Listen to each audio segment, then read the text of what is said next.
Hey everyone, we're back with another video today, and I wanted to go over what my plans are for the next season and how I plan to earn my money at the start of the week. This season is looking like a season that really wants you to do a lot of mapping, and it really wants you to kill a large amount of mobs very quickly rather than a small amount of monsters slowly. Bossing still looks very strong. Doing invitations is going to be very profitable, and if you'd like more information on that, I do have a video on invitation farming, as well as Legion looks even better this season, considering divine orbs are going to be very expensive. Thus, not many people are going to be able to reroll timeless jewels, which means we're going to want to generate a lot of timeless jewels for more seeds rather than re-rolling existing ones to get a new seed. So I think the best course of action if you want to make a lot of money this season is to do some mapping. On top of that, there's other things that look very good in mapping. The harvest rework is looking especially good. It has turned harvest from something that you had to go through TFT to really make money out of, or you had to use the crafts yourself to be able to earn some money, into a mechanic that you simply walk into it and it just spits out money in the form of life essence that you can sell to other people. On top of that, heist has been growing as a popular way for people to make a lot of money. There's plenty of people who are hungry for blueprints and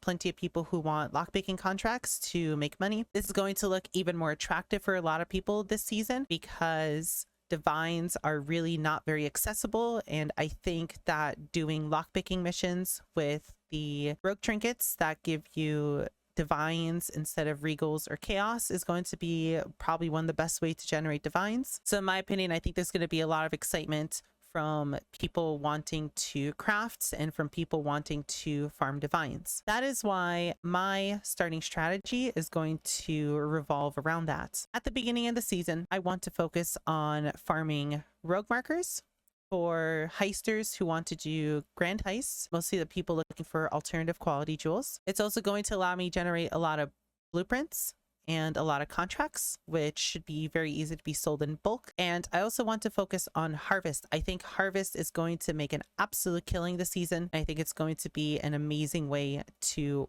earn a lot of money. There's a few ways you can go about harvest. You can simply just farm low essence, or you could instead actually do bossing. Harvest bossing looks to be something that might be a very good way of making money. Just consistently buying a Shoppy fights and fighting her for her special essence is going to be used in all the high-end crafts. So with that in mind, let's look at the tree that I have planned for this season. As I said, my plan is to focus on heist and harvest particularly. So that means I'm going to block every other bit of content. All this is being put together with me playing Cold BV in mind, and this tree is going to be something that Cold BV does really well. I originally wanted to take essences, but on the Atlas this season, we have both essences and we have stashes, and the high stashes offers 2 instead of 1, which makes it particularly very strong, especially given that we have a node up here chasing the joint, which gives us a chance to have fully revealed blueprints. I believe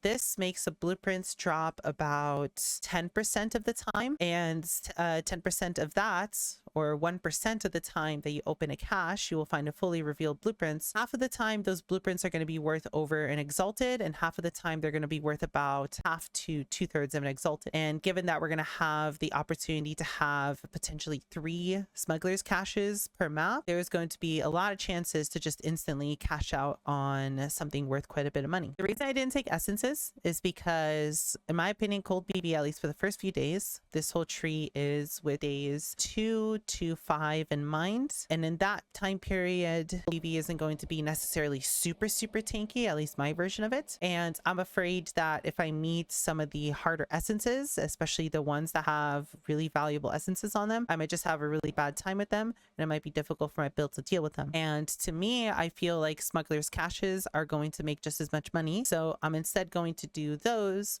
with the Atlas node rather than do essences the Atlas node. And because of that, we're blocking everything else, mostly due to getting higher chance for caches and for harvest to naturally spawn since we're taking stream of consciousness, but also because a lot of these mechanics just aren't very good early on. The only thing I'm considering taking out of here is potentially Legion, and maybe potentially reworking some of this tree into picking up all of the Legion stuff over here. One of the things that I might want to do a few days into the season is to start farming Ichors. I've already expanded over here to start farming Searing Ichors, and I might want want to pick up Eldritch Gaze to do Eldritch Gaze Wrath of the Cosmos, and that would allow me to be very close to Emblematic, and that would allow me to start farming emblems for people who want to do 5-ways. And I consider taking this point out later on into the season when I have better ways of dealing a lot of AoE damage rate. So let's look at this tree and how I'm planning to path it, and how you can path it as well at the start of the season if you want to do my strategy, or if you're playing my build and want to do what I'm doing. My plan is to come immediately down the center and go towards the right to pick up Shaping the Skies. The important parts for the first few days is progressing really quickly to your 16 maps and getting Shaping the Skies, Shaping the Mountains, Shaping the Valleys, and Shaping the Seas is going to increase the rate at which you progress really fast. I'm going to go for the right node because then I could also pick up this and get an additional shrine on my maps. This is just going to make everything faster. From there, I'm going to go left and pick up Shaping the Mountains. This is going to give me half of the whole shaping, and I'm going to immediately path upwards,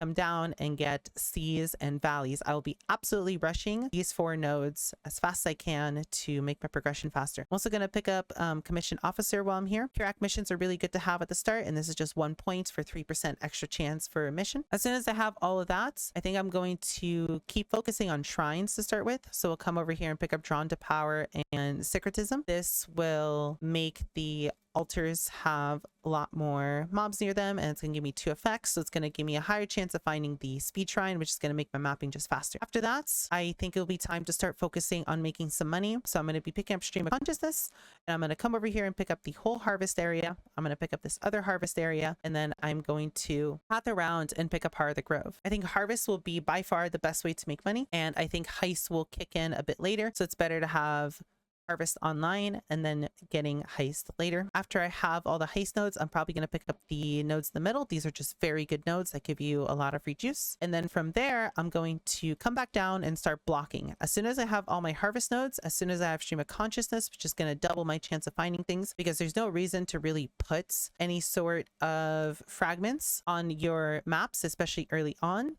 This is just going to double the chance of me seeing a harvest, which is great. But we're going to go over here and block every single piece of content that isn't the Sacred Grove and that isn't rogue markers. And I'm also going to pick up the little Alva node here. The reason behind this is I plan to do very juice content later on.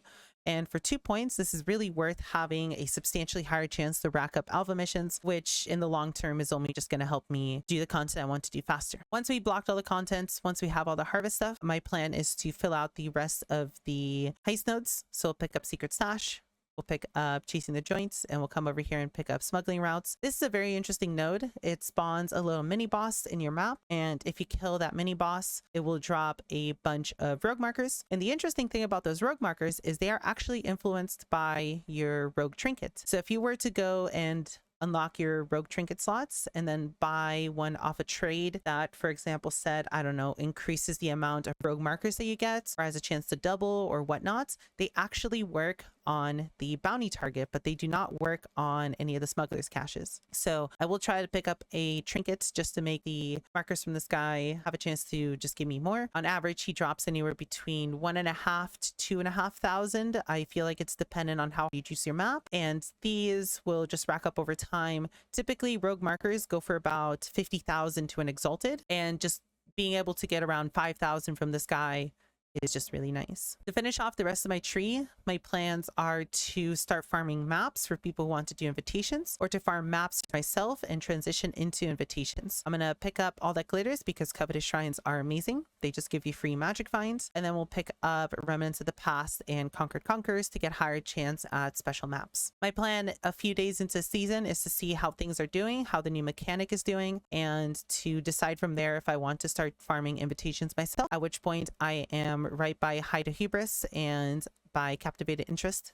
So I can start picking up all those nodes and not having to respec as much and be ready to do invitation farming myself. And I'll have a few maps to start with, which should make it a lot easier to do. And lastly, for my last few points, we still have 6 points left. I'm not going to be using all my points. I will be picking up the increased chance for Searing Exarch pack size just to be able to farm Ichors a bit faster. I prefer the red side a bit more than the green side. I feel like The modifiers are a lot easier to deal with, and a lot of them don't really brick your character while the green side can. And I don't really like reading the altars. I like just picking the good reward and just dealing with the consequences as they come. This is my whole plan for the start of the season. I plan to have this whole atlas done maybe by day 2 or by day 3. We shall see how fast I can progress through maps. But as soon as I am done progressing and as soon as I have all my points and I'm doing tier 16 maps, I would get rid of shaping the mountains, shaping the skies, shaping the valleys, and shaping the seas, and probably pick up the Legion nodes, as I said earlier, if emblems are looking very good and if timeless jewels are very expensive. If my build is pretty tanky at that point, I could also pick up Eldritch Gaze and Wrath of Cosmos and start farming Icarus extremely fast and basically just be a crafting currency farmer,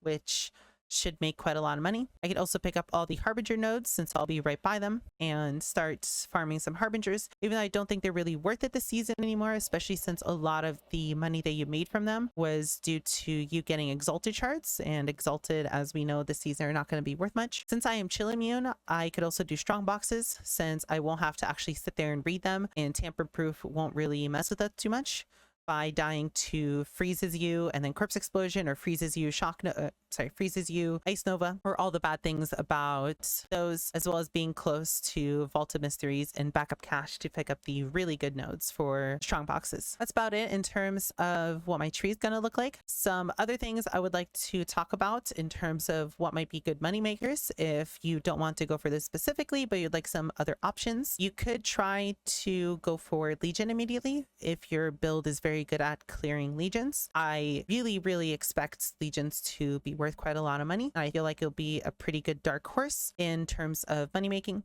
And if you'd like a guide on that, I do have a guide on Legion farming that should be up to date for this season as well. All the information in it is just as good. Nothing has changed there. It's just the divine change is now making Legion a lot more interesting. Other options as well are going to be the new mechanic, the Lake of Calandra itself. I plan to test it myself, see how it is, and I'll be making a full video on it, maybe a day or two into the season, to see how that is, if that's something that's worth considering. And any of the other moneymakers from last season also seem pretty good. The only one that's completely destroyed is divine farming from Beyond. That just seems like something that just does not work anymore, simply due to there not really being any unique monsters in Beyond anymore, other than the one boss that completely stops Beyond from spawning. But if your plan is to do invitation farming or invitation map farming or acre farming or any of the other popular strategies from last season, those should work as well. I just want to try something new. I'm very excited to try harvest since I've always been a harvest hater. I'm excited to see if heist is good for money making, and